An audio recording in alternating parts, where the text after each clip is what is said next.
ভাই বিষয়টা এখন সুপার সিরিয়াস। সেটা হচ্ছে রিয়াল মাদ্রিদ ভিনিসিয়াস জুনিয়রকে সাফ জানিয়ে দিয়েছে, হয় থাকো না হলে চলে যাও।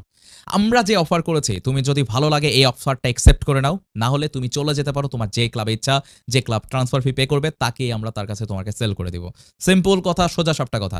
ভিনিসিয়াসের জায়গা থেকে আপসেটের বিষয় যেটা, সেটা হচ্ছে যে ভিনিসিয়াস জুনিয়র এতদিন রিয়াল মাদ্রিদে খেললো, এত ট্রফি জেতালো, তারপরেও রিয়াল মাদ্রিদের বেস্ট আর্নারদের তালিকায় তার নাম নাই। সেখানে এমবাপ্পে, যে আসার পরে Real Madrid back to back 2টা ট্রফিলেস সিজন পার করেছে।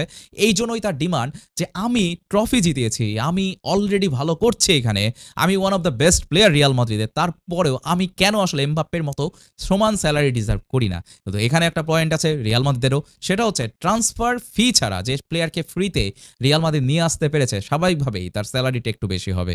সো এইদিকে এমবাপ্পেকে আপনি হয়তো 180 মিলিয়ন 200 মিলিয়ন দিয়ে আপনাকে কেনা লাগতো, সেখানে এমবাপ্পে ফ্রিতে রিয়াল মাদ্রিদে জয়েন করেছে, যার জন্যই তার স্যালারি কিন্তু 30 মিলিয়ন প্লাস।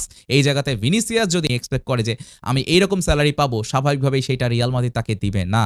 তো ভিনিসিয়াসের কয়দিন আগে রিউমার উঠেছিল যে রিয়াল মাদ্রিদ যে স্যালারি অফার করছে তার কাছাকাছি একটা সে অফার একসেপ্ট করে নিতে পারে।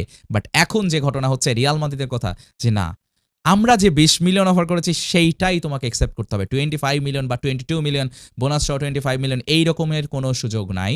তোমাকে থাকতে হলে এই স্যালারিতে থাকতে হবে। আমরা কোনো স্ট্রাকচারে পরিবর্তন করব না। মানে আপনার ঘরের ছেলে যে এতদিন আপনাকে ট্রফি জিতাইছে, সেই এখন আসলে পর হয়ে গেছে।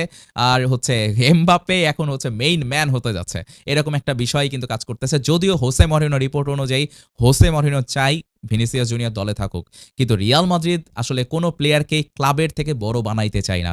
এজন্য ক্লাবের স্ট্রাকচারের বাইরে যে কোনো প্লেয়ারকেই তারা স্যালারি পে করে না কখনো, এবং করবেও না নেক্সটে। এবং ভিনিসিয়াসের অফারটা এই কারণেই তারা কোনো অবস্থাতে একসেপ্ট করতে প্রস্তুত না, এইবার মেনে নিতেই রাজি না, যে না আমরা তোমাকে যেতে দিতে রাজি আছি, কিন্তু আমি তোমার এই এত স্যালারি আমরা দিতে পারবো না। অথচ রিয়াল মাদ্রিদ প্রফিট করছে 1.4 বিলিয়ন, তারপর উইদাউট এনি ট্রফি, তারপরেও তারা ভিনিসিয়াসকে এক্সট্রা হাই স্যালারি দিতে রাজি না। দ্যাটস রিয়েলি শকিং, বিকজ আপনি কখনোই চাইবেন না, যদি আপনি মাদ্রিদ সাপোর্টার হন, যে আপনার দলের বেস্ট একটা প্লেয়ার অন্য ক্লাবে চলে যাক। এবং সেখানে আর্সেনাল অলরেডি প্রস্তুত ভিনিসিয়াসকে নিতে। তারা এবার প্রিমিয়ার লিগ জিতেছে এবং তারা অলরেডি ভালো কিছু সাইনিং করেছে। আরও ভালো যদি ভিনিসিয়াসের মতো একটা প্লেয়ারকে পাওয়া যায়, তাদের টাইটেলটা ডিফেন্ড করাটা সহজ হয়ে যাচ্ছে। সো এই জায়গাতে তারা অবভিয়াসলি ভিনিকে চাইবে। কিন্তু আপনি কেন ভিনিকে ছাড়বেন? আপনার দলের তো মেইন ম্যান বলা যায় এতদিন ছিল ভিনিসিয়াস জুনিয়র। হয়তো এমবাপ্পে এসেছে, তারপরেও ভিনিসিয়াসের পারফরম্যান্স কোনো অংশে ড্রপ করেছে বলার সুযোগ নাই। দুর্দান্ত করতেছে। হ্যাঁ, গোলটা হয়তো এমবাপ্পে বেশি পাচ্ছে, কিন্তু ইম্প্যাক্টফুল পারফরম্যান্সের কথা আসলে ভিনিসিয়াসের নামটা কিন্তু আসে।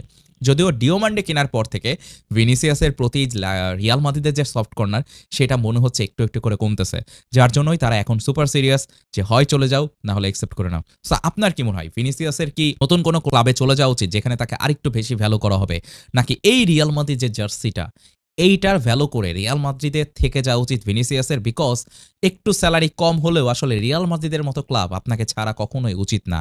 সো ভিনিসিয়াসকে আসলে রিয়াল মাদ্রিদের জার্সি ছাড়া অন্য দলের জার্সিতে আমার মনে হয় না ততটা মানাবে যতটা তাকে মাদ্রিদের জার্সিতে মানায়। সো আপনাদের ওপিনিয়নটা আমি ইনশাআল্লাহ জানতে চাচ্ছি, যে কি মনে হয়, কি হতে পারে, এবং আপনি আসলে এই জায়গায় কি চান? আপনি ভিনিসিয়াস হলে আপনি কি করতেন? অথবা আপনি যদি প্যারেজ হইতেন রিয়াল মাদ্রিদের প্রেসিডেন্ট, তাহলে আপনি কি করতেন? সেটা কমেন্টস করে জানাবেন। আর এতদূর ভিডিওটা দেখলে অবশ্যই ফলো করবেন, আর ইউটিউবে দেখলে সাবস্ক্রাইব করে পাশে থাকবেন। ধন্যবাদ।